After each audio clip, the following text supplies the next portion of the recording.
Let's talk S25 Ultra versus Pixel 10 Pro XL. You know, for me, the S25 Ultra is the king of smartphones. It really doesn't have any obvious weak points. So when a new premium flagship phone drops, I have to compare what I think is the best phone. The S25 Ultra came out earlier this year and it's received a lot of updates, and it's still the phone that I use most of the time. The Pixel 10 Pro XL is an absolutely large phone. It's actually heavier than the S25 Ultra, and with the camera bar, it's also a thicker device. Overall, it's a bit more narrow, and with the rounded edges, I find it easier to hold. Now keep in mind, I do have larger hands, but the Pixel is still a rather big phone. The Pixel 10 Pro XL comes in around 232 grams versus the Galaxy at 218 grams, so it's even heavier too. Now, even as a big phone, the Pixel screen is 6.8 inches compared to 6.9 inches on the Galaxy. The Galaxy also has this anti-glare reflective coating that looks great. I mean, you can definitely see it here when I'm going between my camera up top. And then the Galaxy has less bezels all around, which makes this phone look nearly all screen. Now, the actual display technology on both these displays is really great. They're both LTPO OLED, 120 Hz refresh rate, so they both look great. Now for durability, the S25 Ultra uses Corning Gorilla Glass Armor 2, while the Pixel uses Corning Gorilla Glass Victus 2. In my experience, the Galaxy has taken a few hits and it still looks nearly perfect. I mean, I've dropped this thing all around the world, like literally. And the Pixel, you know, I've dropped it a couple of times, maybe once or twice, and it already has some nicks and bruises. Now under the hood is where things really start to split. And just like previous Galaxy phones, the S25 Ultra runs a custom Snapdragon chip, Snapdragon 8 Elite for Galaxy, and it delivers best-in-class Android performance. Google has its own chip, and it's called the Tensor G5, and this is in the Pixel 10 Pro XL. You know, using the Pixel phone by itself, the performance is really good, and it also keeps the heat down. Like, this phone hasn't gotten hot or hasn't gotten warm, even when I'm running through all of my tests. And also, it's great for the on-device AI stuff that Google heavily relies on. This phone runs it very fast. But I did run some stress tests, and here are the stress test results. The S25 Ultra best loop score hit just over 22,000 compared to just under 13,000 on the Pixel, which sounds crazy, but stability on the S25 Ultra was much lower, about 51% compared to 62% on the Pixel. But you can see where the Ultra dropped really hard after the first loop and hard again after around the 8-minute mark. The Pixel held out longer, dipping around 3 loops and then slowly leveling down, but it's stabilizing, and it was actually pretty close to the Ultra. By loop 11, the numbers were pretty similar, which makes it a closer race than what the initial numbers would suggest. But with that being said, in my real gaming testing, the Galaxy still feels extremely stable, and I didn't see these huge dips in frame rates when I was playing all of my favorite games, but I wanted to share the test to give you the full picture from the technical background. Now, day to day, you don't feel a huge difference in basic tasks. Now, when it comes to launching app, the Pixel would not give you any troubles at all. I mean, launching these apps, not a big deal. It is extremely fast. And don't get me wrong, this phone does definitely fly, but where I do see the gap is heavy gaming and then fast task switching. It's really hard to show on demand often, but there's been many times where I'm doing an app, I'm doing something, and I'm switching between apps, and then sometimes it has a harder time keeping up.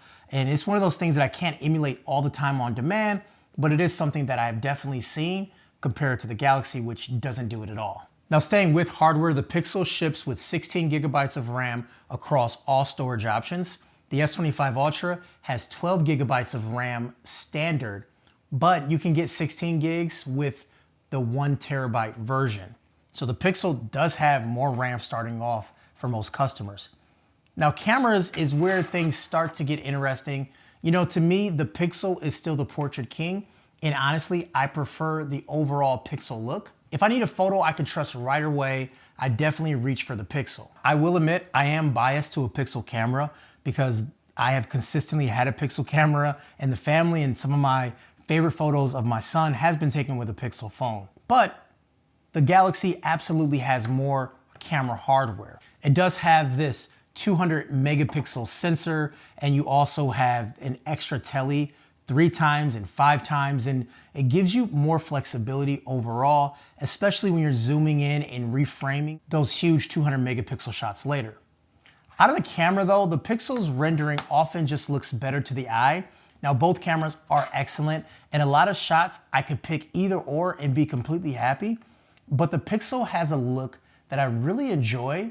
But once again, I'll definitely own that as a preference thing for me, and not everyone may feel that. And then also with the Galaxy, you can adjust the photo styles, and you can even find one that may look closer to Pixel if you play with these settings and things like that. So you do have a lot of options with this phone to make it look exactly how you want, but I still end up going to the Pixel majority of the time when I want a great photo, especially of people. So we know Samsung's big gimmick, big feature, I'll let you decide, is the 100x space zoom, right?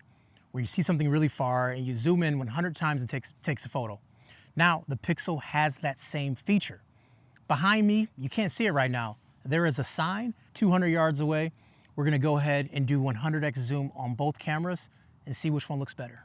So in that comparison, you see the Pixel did a better job, and that has been consistent every time I've ran this test. Super high res zoom is what I think they call it.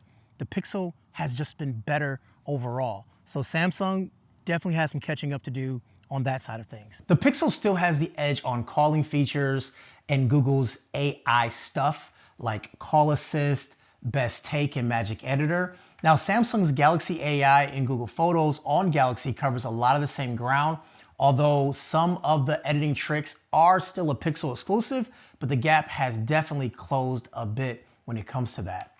The Pixel also does have a 42 megapixel selfie camera, and some of these pictures can actually look as good as the rear camera in good light compared to the Galaxy's 12 megapixel camera, which still looks pretty good, but there's no comparison between the back camera and the front camera on the Galaxy, whereas the Pixel looks really good on both spots. On battery, the Pixel has a 5200 milliamp battery pack compared to the Galaxy 5000 milliamp battery. Wire charging is effectively the same, which is 42 watts, but the Pixel has MagSafe, which is actually Qi 2 snap magnetic wireless charging up to 25 watts. And also if you have anything that's magnetic like a wallet, it fits on the back of this phone without a problem at all, which is great. The Galaxy doesn't have MagSafe built in, and it's only 15 watt standard wireless charging. The Pixel is 8 months newer than the Galaxy, and it's actually impressive how the S25 Ultra is still holding up, even though this phone is going to get an upgrade in about 3 months. The Pixel 10 Pro XL is an amazing phone, and it absolutely compares directly to the Galaxy. If you're not heavy on gaming, you'll definitely be happy with either one, so make sure you check out which one fits best in your lifestyle. Kevin the Tech Ninja, and we'll talk later.